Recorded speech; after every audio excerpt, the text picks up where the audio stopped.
One of the most wonderful things about the credit union industry is its reliance on volunteer directors and the role that they play in leading credit unions. And the durability of those volunteers, the fact that they'll make a long-term commitment and stay around for years, is incredibly powerful. At the same time, it can become a weakness, and the weakness emerges because you've had the same people in the positions. They end up with a lot of intellectual, institutional knowledge about the organization that doesn't get transferred. And sometimes that even leads to them not wanting to step down for fear that what they have learned will get lost. The real purpose in this article is to talk about, here are some ideas of how you can try to capture that knowledge so you don't lose it.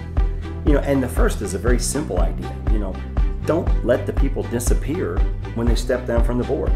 A lot of credit unions recently have moved towards creating very effective associate board member programs for bringing on new board members. I think they need to be equally aggressive in creating emeritus board member programs where they leverage the talent from the people who have served on the board for periods of time. Put them in a role where they're mentoring other people. Put them in a role where we're actually physically taking the time to capture their knowledge. If you did something like what we're doing right now in making this video and sat some of those directors down in front of a video camera and said, okay, what are the 10 most important things that you recommend a new director needs to know to lead this credit union effectively into the future? You're going to capture that knowledge and those stories very quickly and very effectively.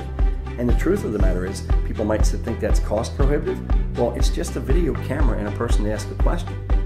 It's something you can actually find very talented interns around the country who will come work with you and do it for you. My 2 tips quickly here for you is, capture the knowledge in a formal, systematic manner. Don't ask them to write it down. Have someone interview them and capture that interview so it can be shared. Second, don't let them walk away. Recognize that they have knowledge that needs to be shared. Engage them in mentoring the associate board members you have, the new board members you have, and even the experienced board members you have. Mentoring always has value. And I think that's what we lose, because too often when someone steps aside as a director, we kind of never see them again. And they don't necessarily feel like they're still wanted. And I think if we focused more on that, we get more benefit.